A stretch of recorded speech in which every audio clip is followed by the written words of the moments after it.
too many founders of companies, too many leaders have a lot of ego wrapped up in their title and their overall kind of autonomy and role within a company. Not enough leaders and founders put enough faith and trust and honestly like equity and cash into building out their teams.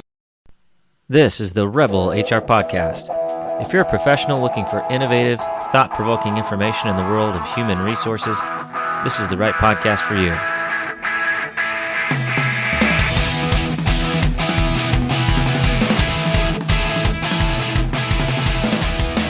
All right, Rebel Human Resources listener, I'm extremely excited for our guest today, Anthony Vaughan.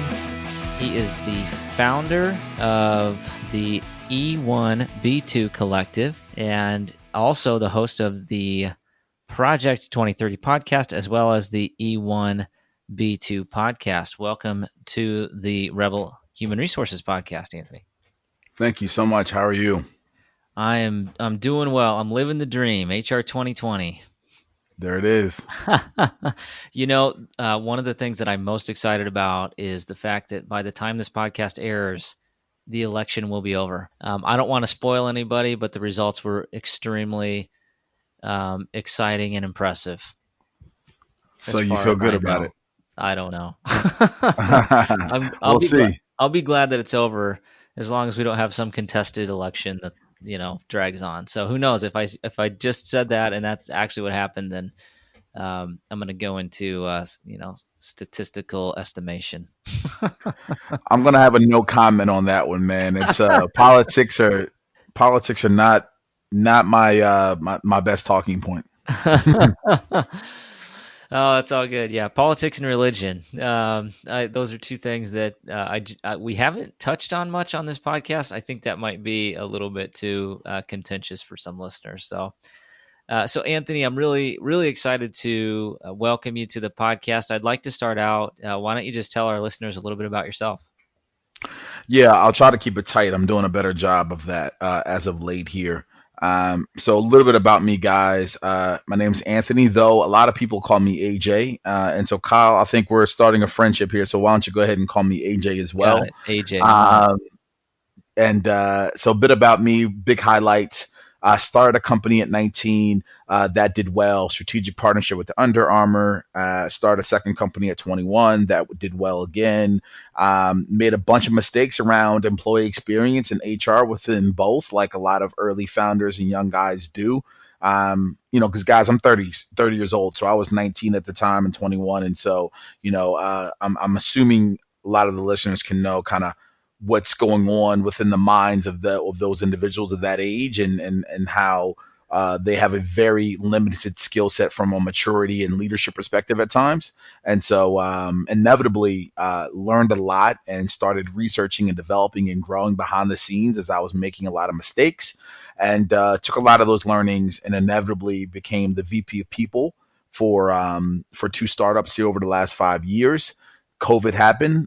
Big surprise, lost my job and got furloughed. I started the E1B2 Collective about a year and a half prior to COVID occurring. I started advising some startups again, started getting that entrepreneurial bug once again. And to wrap it all up, I decided to start the E1B2 Collective, guys. So that's what I'm doing right now. At the moment, it's inevitably going to probably be 15 or 20 companies over the next 10 years. Right now, it's 3. I have multiple co-founders for each initiative. So it's very much a collective of brands and collective of humans that are all excited about improving the world of work through the lens of employee experience on an operational level, through the lens of startups and small businesses and mid-sized businesses as well. And so that's what we're doing. There's a lot of fun stuff happening within those. And I'm just here to try to bring value, and I'm excited about anything to do with HR and employee experience, to be frank. I love origin stories. I'd like to dive into yours a little bit. So help me understand what led you into starting a company at 19 and then starting another one in your 20s. Not to, don't want to cry here, so I'll keep it tight. Dad passed away in the beginning of my sophomore year. So that wasn't fun. Came home and had no intention to come back to school. Honestly, I was only there for football and girls anyway, and just started acting up and kind of acting out and wasn't in a good state, so I needed to come home. Essentially what happened is I decided to start a company. I still to this day I don't really necessarily know why. I think there were some young kids in the neighborhood that just needed some help, and I was starting to help them coach and do some things. But long story short, I decided to start a company, and it was going to be a small project. But then when I made the partnership with the Under Armour, that's when it shifted from, oh, you're just a 19-year-old trying to stay busy until you figure out when you're going back to school, to 20 months later, we're looking at 45, 50 people in staff and four other partnerships and lots of revenue coming in. And now you're an operator. So that's what happened, guys. And I made a big mistake, though, guys. There was a partner that really wanted to be an equity partner. I looked at him as a partner, but he wasn't equity wise. And I declined his offer to be that equity partner. And he walked away from the business, and the business went to zero. And so that was my very first leadership mistake and leadership learning experience. Too many founders of companies, too many leaders have a lot of ego wrapped up in their title and their overall kind of autonomy and role within a company. Not enough leaders and founders put enough faith and trust and honestly, like equity and cash into building out their teams. And really, all he wanted was a thoughtful one-on-one career mapping conversation. So that happened. And then to wrap this all up, yeah, like I said, I started a company at 21. Again, it was a partnership consultancy firm. And that was really just entrepreneurship bug bit me. And I just needed to keep chipping away. The money was running out from the first business because I took a bit of a break once it ended. And I built about four very strategic partnerships, so I knew how to do it. And yeah, so that's my entrepreneurship kind of origin story. I don't really know how it started, but now it's bit me, and I'm here.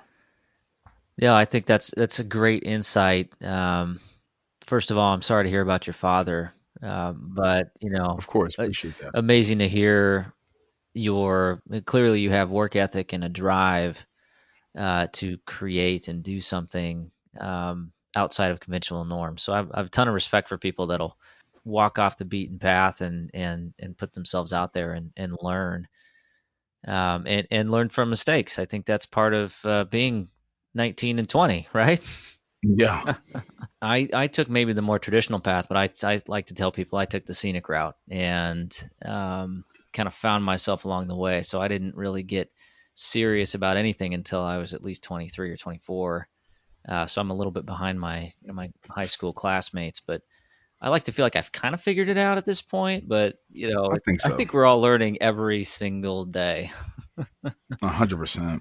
So tell me, I'm curious what led to the creation of the E1B2 Collective. And first of all, why don't you tell us about the what E1B2 means? We'll be back after a quick break.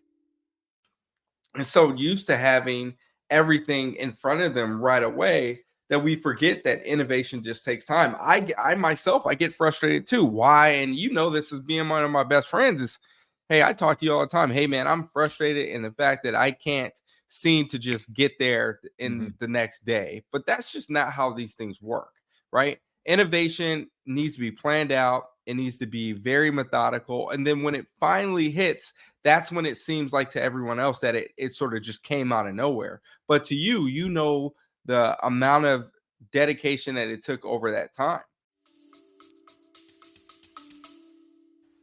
Yeah, that's funny. I didn't even say it. So E1B2 means, and I'm assuming anyone that listens to this is a huge HR fan or a practitioner or a lover of people. So it stands for Employees First, Business Second.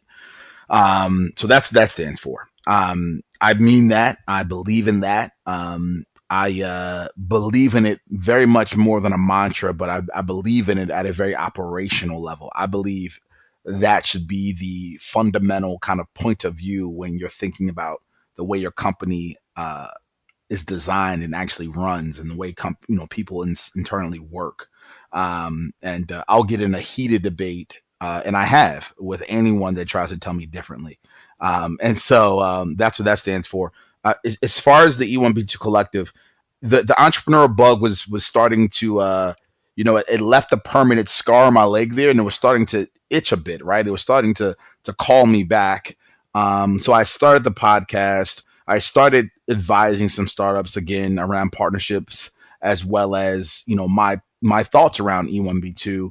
Um, and then as I was inside of these two startups, I was realizing two things. Companies, first and foremost, still don't understand how to put employees first at an operational level and actually mean it, and and remove that ego and have it show up in the operational kind of fabrics of the organization. I saw that. I was in it. I felt it. I had very animated, high level uh, debates with my founder at a lot around those things.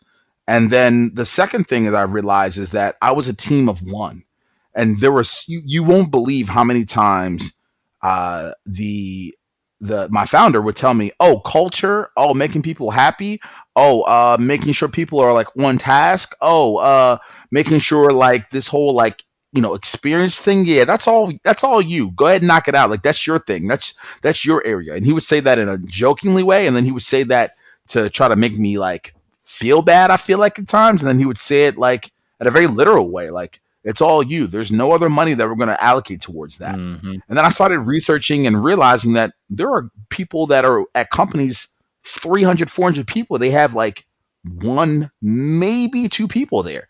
And then I was like, oh, there's companies 1,000 people that have like three people there. And I was like, wait, what's going on here? Like, do they not realize this should be like a operational like unit? Do they not realize there should be like at least 5 to 10 people, even at a company size of 3 or 400 people? So that was kind of the realized, the holes I was seeing. And then to wrap up this little bit of a long-winded breakdown, the E1B2 Collective directly is three different initiatives right now. It's Project 2030. I want to help young, scrappy HR generalist, university senior, students that are looking to become HR students, become the next VP of people, and do it through the E1B2 way.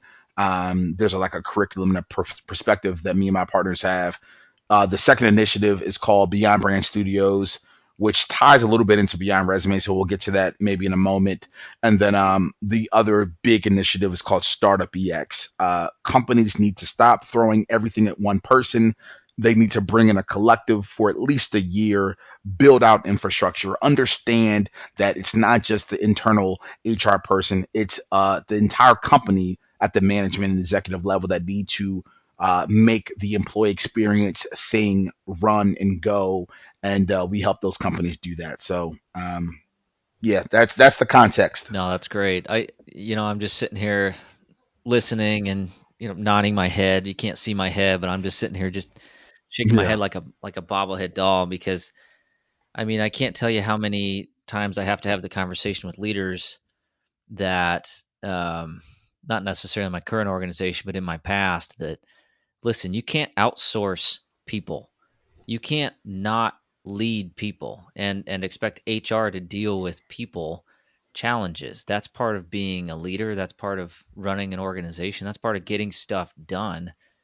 And to try to like outsource that aspect of a leader's work to HR just drives me crazy. My perspective is Hmm. HR's role is to be a connector, to drive a vision and a strategy and ensure that the the foundation is in place, and then get out of the way of leaders and let the leaders truly lead and then foster the leaders success. That's how I think HR works. But then the other piece is, and you hit on this and said it very very well. The other thing is you got to have a budget to do stuff too. you can't just Yep. you can't just be like, well, yeah, go, hey, go roll this out, but we're not going to invest anything in this technology platform because that costs $5,000, and we don't see the benefit in having something digital. So go spend $5,000 worth of your time to go put together a paper non-technical solution, right? I mean, I've run into that so many times where then it's an HR person almost fighting for budget, which is not why we got into the profession. This is more of an operation, sales, marketing, services or products conversation. But you have no idea how many times I've told leaders that I work with this statement right here. I don't want to hear that excuse anymore. Throw that excuse out the window. Couple of things. Do you understand why I'm asking for this tech, this tool, this function, these two other people? Do you understand the value that it brings? Yes, I understand. This is what the leader will say. Yes, I understand. Perfect. Do you understand these numbers? And I'll push across numbers. Yes. Do you understand how amazing this will be? Yes. Great. Perfect. But you're saying we don't have any money, right? So let's have a meeting, right? So we'll look into the margins. Oh yeah, there's no money there. You're right. You're not lying to me. Okay. There's no kind of cutting of salaries, or there's no reallocation of budget. Okay, great. Perfect. Let's do this then. Let's start a new initiative inside the company. Let's produce a new product, a new function, a new initiative, a new service, something to make more money inside the company. I have a background in this. This is me talking now. I have a background in this. I've built brands before. I know how we can do it. I can throw like 7 ideas at you. We've been needing and thinking about innovation anyway. And those ancillary dollars that come in, the margins that we have outside of the staff that is needed to run that function, let's throw that towards this tool that you keep telling me we don't have money for. People look at me like I have 9 foreheads, and then I inevitably tell them I'm not joking here. And I've done that. It's actually worked. So like I'm talking about theory, and then I'm talking about practical executions. There was a company I was working for. We started an events ancillary function that produced an extra $28,000 a year, and that paid for 2 internal tech products that we needed to help make these teams run more effectively. And that was it. I don't know. Like there was no other conversation that needed to be had. I'm fascinated why companies that use these excuses don't go that route. Like, you were thinking about innovating anyway, just reallocate those extra funds towards this. So I know that's crazy, Kyle. You probably either A, have heard of it and was like, that's not a good idea, or B, you probably are like, that's crazy. But I just wanted to add some thoughts on that. No, I love it. That's what we're all about here, right? Trying to get outside the box, innovate, free HR from the shackles of thinking, well, we've always done it this way, so we have to continue to. Yeah. And you mentioned an interesting comment that, it's outside the box. As far as I'm concerned, I don't think anything's outside the box for HR, because Hmm. we are the people, right? And that means we need to understand, okay, how does sales work? How does finance work? Where am I adding value? What does the business do that adds value to a customer? And how do I reinforce that value by making sure that I put the right people in the right seats in the right place at the right time? HR is so much bigger than payroll. Payroll is critical. You got to pay people, and it needs to be accurate. But Yes. but I think that's what separates the great from the good HR people. The great people see the Mhm. vision. They get it, and they can Yep. articulate that to the appropriate people at the appropriate time. So I'm right there with you, AJ. Indeed. Appreciate that. Tell me a little bit more about what you see in the future with E1B2. I'm curious, what does your true north look like for your collective? That's a great question. I've been so in the weeds that I have it actually on my calendar here that I want to do like some high level thinking again. Um, right now we're just in validation mode. I think any startup or business overall would understand that validating what you're doing is needed. But I think the North Star, honestly, is a paradigm shift that looks operational. And that's why if you keep hearing what I'm saying, I'm using that word operational, like inside the business, the way we're actually working, the way decisions are made. I want to change the perspective and the paradigm of just how companies really think about employees, and how they think about what employee experience really means, and how they think about producing productive employee experience, and how it can really significantly impact the bottom line. A lot of the functions and a lot of the things that I'm starting, it's really around that. And I think we're starting to see leaders jump on the bandwagon of the PR around it, but I don't think enough of them are still on the bandwagon when it's time to make some operational changes or get out their checkbook, right? I think they're jumping on board with the PR and going onto a stage and saying we do X, Y, and Z for our employees, and they have these employer branding conversations. But when it really gets down to the nitty gritty, I still don't see a large population of companies really kind of acting on that. So that's really the goal, right? The goal is to again create at a minimum 10 companies over the next 10 years. All of them are around truly changing the paradigm and actually seeing the companies change their actions, not just their words. Because I think words are changing right now, but not the actions. I think that's a great call out. A statistic that I would throw in there to maybe add fuel to that fire is if you look at the the social unrest and the racial turmoil in our country, and back in June, the number of CEOs and organizations that came out and said, hey, this diversity, inclusion, and equity is a priority for our organization. We're gonna do more than just talk about it. We're gonna invest in it, and some have, but 27% of organizations have cut their D&I budget. Hmm. And so, yeah, actions speak louder than words. So if you're going to start slashing budgets and you say this is a priority, and then you go, can everybody in the space, uh, people will figure that out. Employees will figure that out. And certainly, you're not putting an employee first.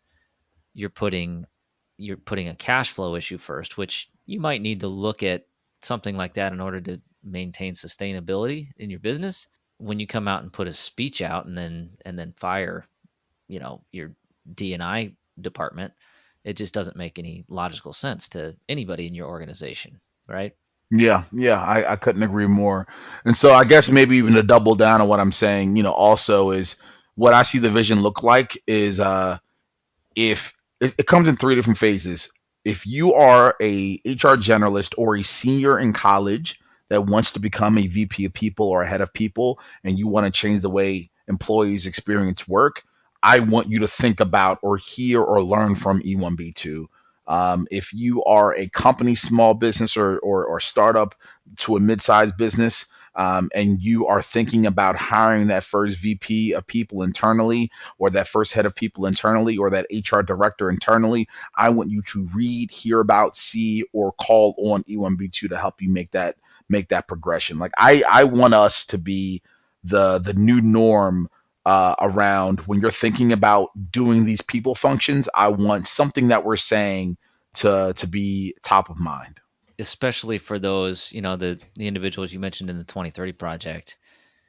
It, HR is one of the most exciting fields to get into right now because it's changing so rapidly. But you need to make sure that you immerse yourself in where we're going and get really good at what we need in the future, as opposed to what the past of HR used to look like. I think that's the other thing I would say is I think we're going to see a dramatic change in what HR's role looks like, as well as a dramatic increase in pressure and accountability. I mean, I've seen that just in 2020 as we start to shift to different ways of working and different ways of communicating. Everybody's looking at the HR person in the room going, well, how do we do this? And a lot of HR Exactly. people are going, I don't know. But but the Exactly. but the ones that are successful are the ones saying, I don't know, but we're going to figure it out together, right? And leading an organization through that. Something as simple as figuring out how in the world do I use a Zoom meeting function in order to facilitate good meetings, and then help my leadership team know how to use it so that they can have effective meetings, right? Hmm. Yeah. Something as tactical as that has paid dividends. So I want to ask you about a couple projects we were talking about here. So tell me about what we were talking about, the graduation model. Yes. That's funny. I actually, hey Kyle, I'm a little crazy, man. I'm actually considering a fourth and fifth initiative. Uh, maybe. Do But you I'm do you sleep, or do you just kind of lay there with your eyes open and think of new ideas? I do that. I do both. I a little secret, honestly. I'll get it out now. If you ever, because I know we talked about you, if you ever consider jumping into entrepreneurship, one thing I would recommend anyone is take as many marbles that you can throw in the air, and then inevitably some of them will land and pay dividends for you for the rest of your life. That's what I'm hoping. I'm throwing as many opportunities in the air as I can. And the biggest thing, though, Kyle, is I'm building teams around them from the beginning. So that's Great. probably Yep. the caveat, right? Is that this isn't like a scrappy young entrepreneur that's like doing this by himself. Each initiative starts at a minimum with 3 to 4 people. So that does help a lot. I will admit that. That helps a ton. Um, Sure. so the graduation model. I was with a company pre-COVID. We were noticing a couple things. So this is very operational. This is very tactical here. We were paying 80% of our staff no more than $14 an hour. We had just made the pivot to become a nonprofit. All this context is going to make sense. We were looking into our margins and there was no money. And there was going to be no money for a long period of time. One of the suggestions I made, this is for another company, one of the suggestions I made around creating an ancillary kind of service like the speaking like the events that I told you about was not an option. They declined that. So essentially, there was no more money to pay anyone more than $14 an hour. And our staff averaged in age 26 to 39. So these were adults here. These were people that were considering marriage. These were people that were limited in education. I will admit that. But they were hungry. They were scrappy. They wanted to be better. They wanted to be more. They either had families or were about to have families. So $14 an hour was not going to cut it. We were starting to see a lot of turnover fast because of that, right? Directly because of that. Like, you guys are not paying me enough. I'm not getting enough. I need to find other employment. The graduation model is something I presented to them. I said, look, guys, let's find a way to retain these employees through this aspect. I started conducting one-on-one interviews with the employees, and I quickly realized that they wanted to stay in this industry, Kyle. They wanted to stay in the industry. They wanted to find opportunities, but they didn't have the skill sets to progress onto opportunities that were paying them 40, 50, $60,000 a year. But at the same time, they wanted, again, they just really loved what we were doing, but we just weren't paying enough. And so essentially what I realized is that if we were to help them put each individual employee on an individualized contextual IDP plan with strategic partnerships with companies similar in the industry to our company, but at a much higher scale that had abilities to pay these individuals more. If we put them on an IDP plan, a career development plan, helping them understand and learn things, partner with companies that were doing similar things to our business model, but at a much higher scale that had more margins to pay staff higher salaries, find mentors within those companies, conduct mentorship programs within those companies, conduct shadowing opportunities and internships 4 times a year at a 4 to 5 day stint for these employees. We would graduate them after 18 months to then go out and make a seamless transition to be a staff at those companies, guaranteed. Hmm. So give us 18 months, I guarantee you a new life. Wow. And that changed everything.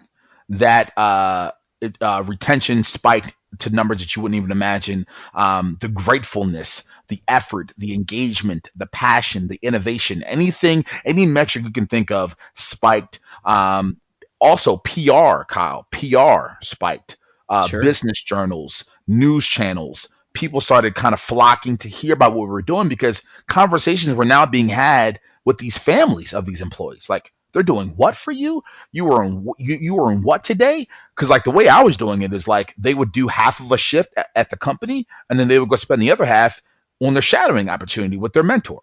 So like they were getting paid to do this. Like it was like a very real thing. They weren't losing, because that was one thing I made to put in there. Kyle was like, we can't have them lose money here. Like Right. like they already don't have enough money. So we need to make this perfect and beautiful for them. And I got a lot of pushback. Trust me, I did. But as we started seeing it work out, the executives of the company, and I was an executive as well, we all bought into it and we doubled down and we pressed that go button even more. So that's the graduation model. I was joking around with you, Kyle, to say I was thinking about what it would look like to help like restaurants, fast food chains, like convenience stores, like mall type jobs. Like, what would it look like to go to other companies that have similar issues where they don't have enough money to pay employees a certain range? They're not hiring managers often. Like, what would it look like to go in there and like help them create a graduation model and like supplement it for? I don't know. I'm not even gonna get into that right now, but yeah. So that's the graduation model, man, and it worked out well. It's fascinating. I mean, I'm sitting here listening and my wheels are turning, and I'm just thinking, from the context, my industry is manufacturing. So in manufacturing, there's a wide variety of pay ranges, and some of the entry level port of entry jobs. Yeah, you might be making 11, 12, 13 bucks an hour. You could probably go make more money in fast food. But the pitch as a recruiter in that type of industry is basically exactly what you just described. Come in here, we're going to teach you a skill. You're going to invest X number of months learning this skill. And then we're going to pull you deeper into the pay grade band in the organization, and you'll get promoted and you'll have some upward mobility. And, it's the exact same model. It's just an internal model. And what you've described is kind of revolutionary, where it's just now it's the same model. It's just an external model. So that's fascinating. Yeah, yeah. So it worked out well. And yeah, this was internal as well. Like this was, it was internal and external. I see what you're saying. It was external via the partners and things of that nature. Right, right. So yeah, it was amazing, and it was it's not groundbreaking to the point where like people like you that have been in this industry for years haven't heard of similar variations of it. But I think if you think about the operational things that I had to go through, right? The decisions that we had to look into, make the data that I had to pick through to really get to the value of like, this is one of the solutions that we should try. Like, one of the conversations shouldn't be it is what it is and we just have a lot of high turnover. Like, that Mhm. should not be an option. It was a very operational, let's sit at the table to have a lot of executive meetings. Let's look at the data. Let's look at the numbers. Let's look at the margins, and let's figure out what we can do here. But let's put the employees first at all times. And if you realize what we did, I created a slam dunk for them. Well, and you know what happened when you put the employees first is you saw business results, right? Hmm. And that's the punchline, right? You're not doing this as charity work. I think you're probably a charitable guy and you want to help people out, but ultimately this does result in business results. And I think Yep. that's the punchline for people who, maybe think like this is the soft stuff, right? Or this isn't how you're supposed to do business. You're supposed to do numbers first and focus on those. My argument is always that the people are what drive the results, not the numbers. The numbers Hmm. are they're a ripple effect of what the people are doing. Yep.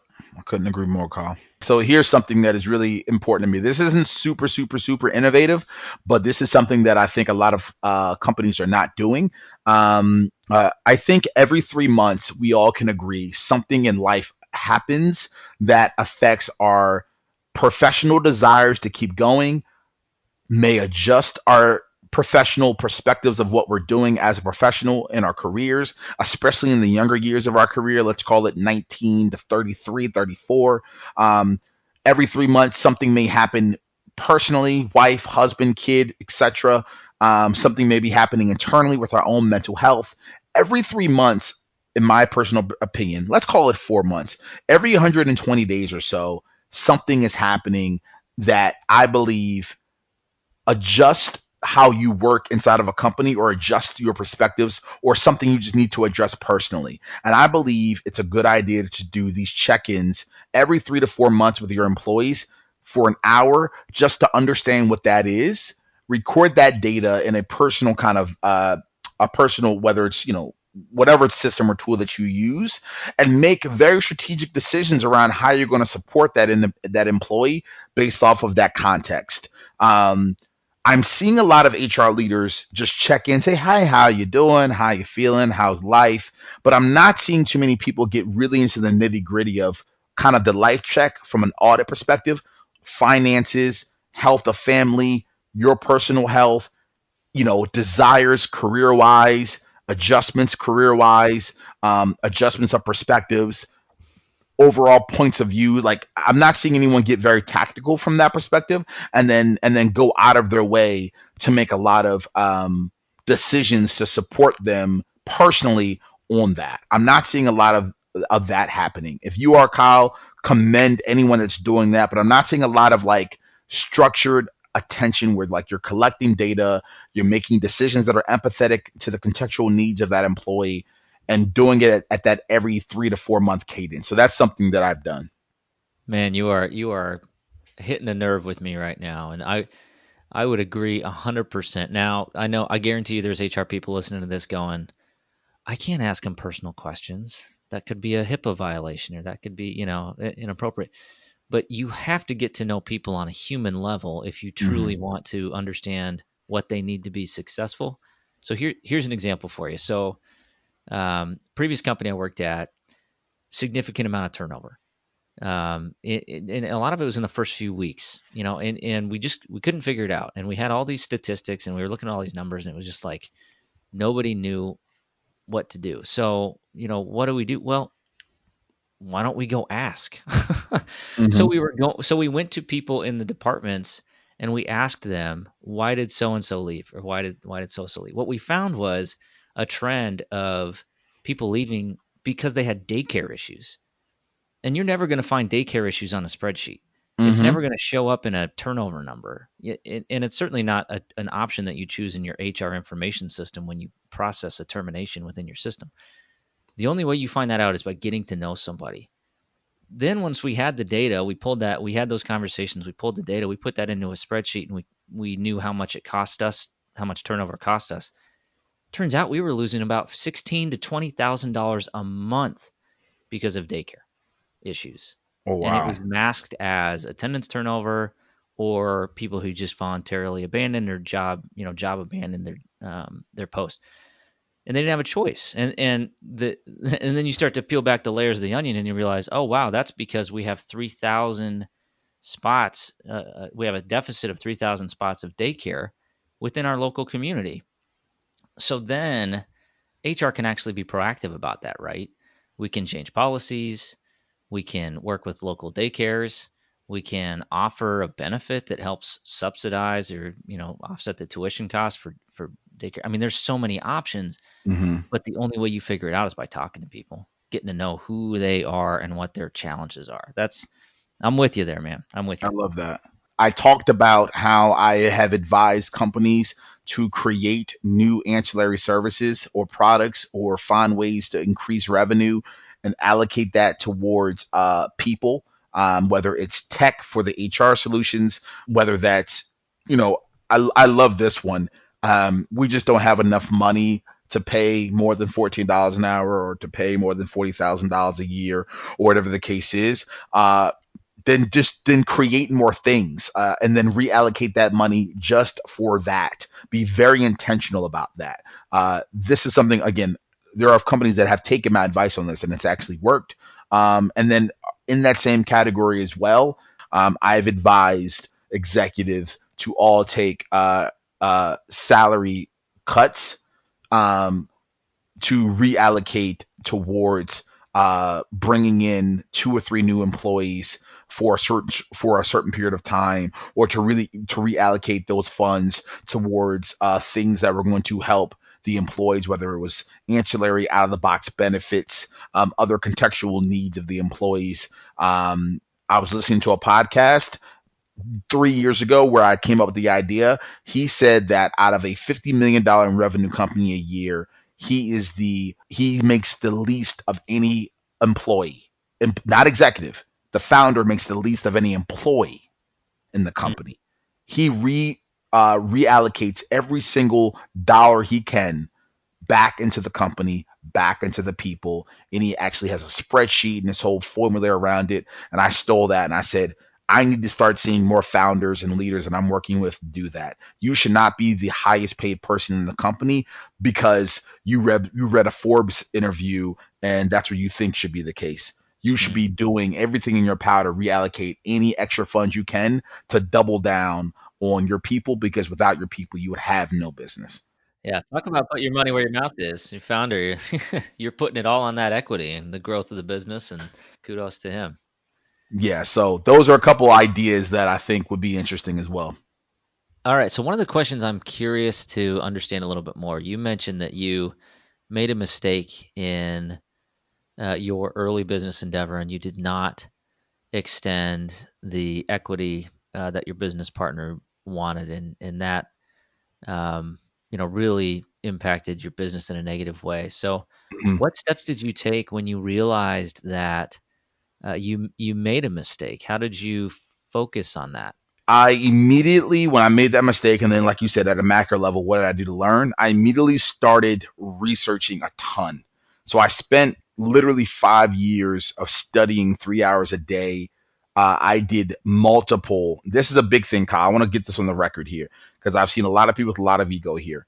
I am young, guys, but if I can be a little bit egotistical for a moment, I'm a hustler, guys. I've always made money, right? So from the aesthetic of life, like I've always had a decent sized house and a car and took care of my girlfriend very well and my family. I've always been a good producer, right?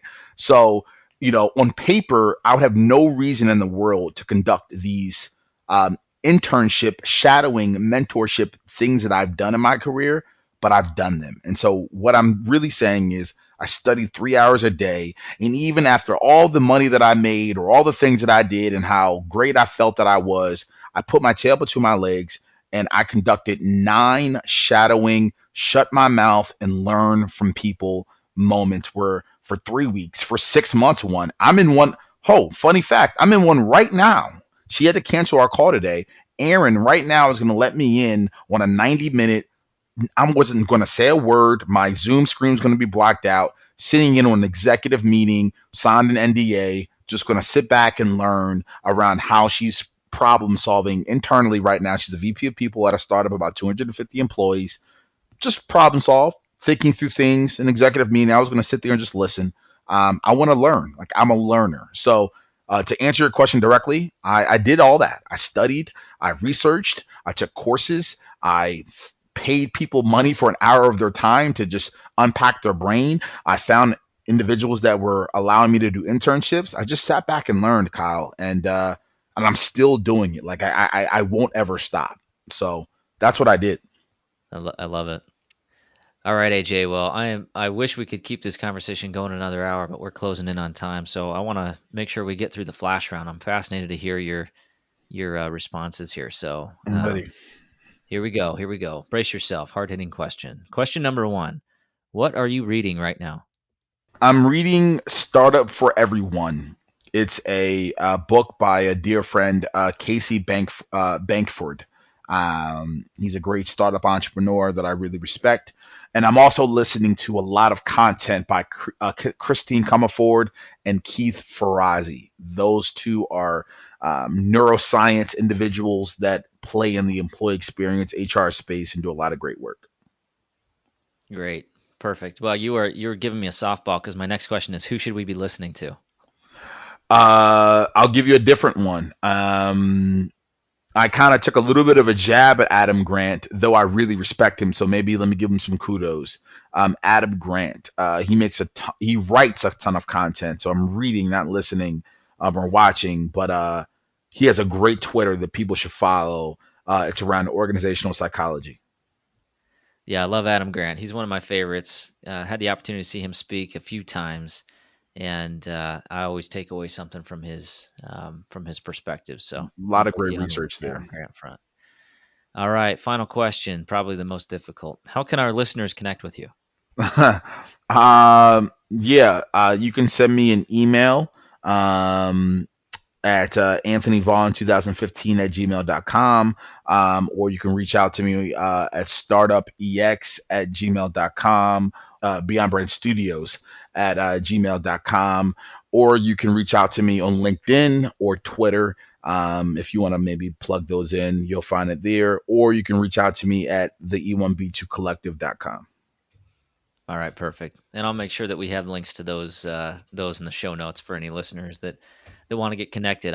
I'm personally fascinated with the approach you're taking and the work you're doing, and I love the approach and the innovative spirit and the application of startup principles into the people side of the business. So, looking forward to watching your continued success.